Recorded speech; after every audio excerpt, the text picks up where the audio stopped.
دویم سوال چې د کړی دی چې تحیت الوضو تحیت المسجد، نو که چیرې ته داسې وخت کې ته لاړ شې مسجد ته چې جمع کې ټایم دومره چې ته صرف پکې 2 رکعاته کولی شي، نو زړه کې نیت د دواړو راوستی شي، تحیت الوضو هم راوله، تحیت المسجد هم راوله، صلات الحاجت هم راوستی شي، صلات التوبه هم راوستی شي.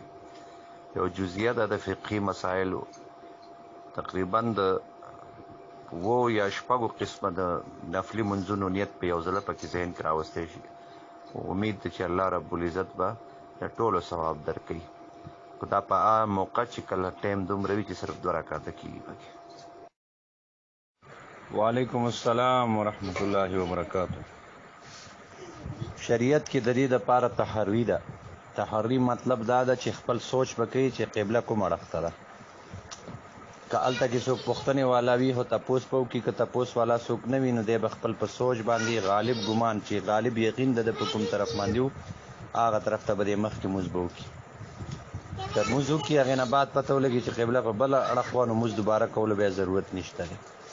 او نن سبا خو دور کې جدید آلات او جدید شیونه داسې راغله په دې انډرایډ فون کې هم شته دی، مسلم اسسټنټ په نوم باندې یو ایپ دی، هغه تاسو ته قبلې هم اړخ ښیي او هغه 45 زاویه درته هم ښیي چې کوم زاویه کې دننه تاله مونځ کولی نو هغه هم درته باقاعده ښیي پکې، هغې به هم اندازه درته ولیکي. هغه ځان ته ډاونلوډ کړئ، هر ځای کې پې کار کولی شئ. وعلیکم السلام ورحمت الله وبرکاتہ. او جی په هر رکعت کې 3 زواید دي، تکبیرات زواید. په اول رکعت کې د الحمد شروع کېدلو نه مخکې 3 تکبیره دي، په دویم رکعت کې د صورت نه پس 3 تکبیرات زواید دي. وعلیکم السلام ورحمت الله وبرکاتہ. او چې لاندې کارټون پناه شو نو بیا د پاسه پې دا چې قالین یې اچولی دی او دې سره چې کله دې سجده لګي تندی یې ځمکې ته زور رسي نو بیا پې مونځ جایز دی. وعلیکم السلام ورحمت الله وبرکاتہ. منځونه به ټول دوباره کړي ځکه چې دا کالعدم دي، بیا اودسه مونځ نه کېږي، دی خو تر اوسه بیا اودسه نو که 4 منځونه یې کړي او که 3 کړي دا به ټول دوباره راوګرځي، قضا به راوځي. او نور انسان سره هیر دا ټچ دی، هیرېدل شته د انسان سره. وعلیکم السلام ورحمت الله وبرکاتہ. چې سینه یې د قبلې نه نه اړېدلي او د خبرې نه وي کړي، صرف ذکر و تسبیحات یې کړي او د ته رایاد شي نو فوراً د راپاسي او 3 رکعات ته وتر دې وکړي، اخره کې سجده سهو وکړي نو بیا مونځ پوره شو. که نه ټایم دې نه هم زیات تللی وي یا یې خبرې کړي وي یا قبلې نه یې مخ اړېدلی نو بیا دې مونځ دوباره وکړي، دا به بیا نفل شي. وعلیکم السلام ورحمت الله وبرکاتہ. حنابلو په نسبت باندې د جمعې په ورځ مکروه وخت نشته دی، نو د هغې په نسبت باندې دا مونځ کېږي، خو تاسو داسې وکړئ چې مونځ دوباره وکړئ. د ماسپښین مونځ قضا راوړئ، جمعې مونځ خو دوباره قضا نه شئ کولی، خو د ماسپښین مونځ قضا راوړئ تاسو. وعلیکم السلام ورحمت الله وبرکاتہ.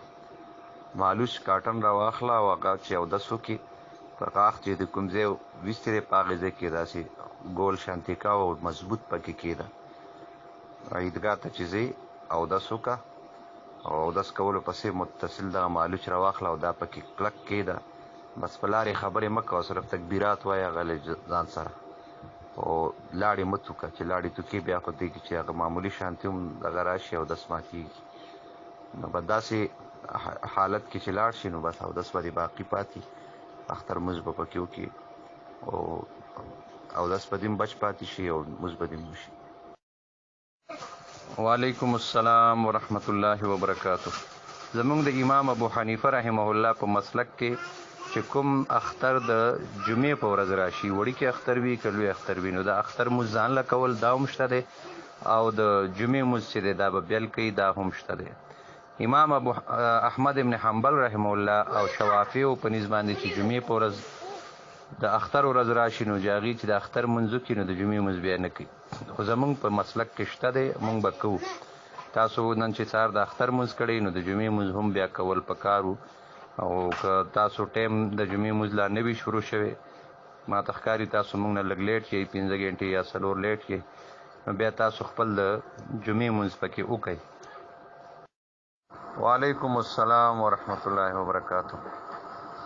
دا داسې حق دی چې دې سره په موږ باندې فرق نه پرېوځي د هغه چې هغه کوم عبادت کوي نو عبادت یې قبلیږي خو په دې حق نه ادا کولو کې دا ټال مټول کولو کې ګناهګار دی که دنیا کې ادا نه کړلو نو قیامت په ورځ به الله رب العزت دی نه دا چې د چا حق دی د هغه دپاره به ترې نه وصولوي. وعلیکم السلام ورحمت الله وبرکاتو. شوافیو په نظم باندې تکبیرات زواید دا شپږ په یو رکعت کې دي شپږ بل کله هغې پنځو کې کله زیاتو کې د هغې مختلف طریقې دي هغې کله کم کوي کله زیات کوي. تاسو صرف 3 تکبیره زواید چې دي کې غوږونو پورې ګوتې اوچتوئ لاسونه او بیا لاسونه خپل چې دي په نامه باندې وتړئ او د هغې تکبیرونو ته غوږ ایږدئ. وعلیکم السلام ورحمت الله وبرکاتو. 4 رکعاته مونځ یا 3 رکعاته مونځ کې په اولنۍ قاعده چې ده دا واجب ده او دویمه قاعده په مقدار د تشهد باندې فرض ده. اوله قاعده واجب ده او اخرنۍ قاعده هغه په مقدار د تشهد ده فرض ده.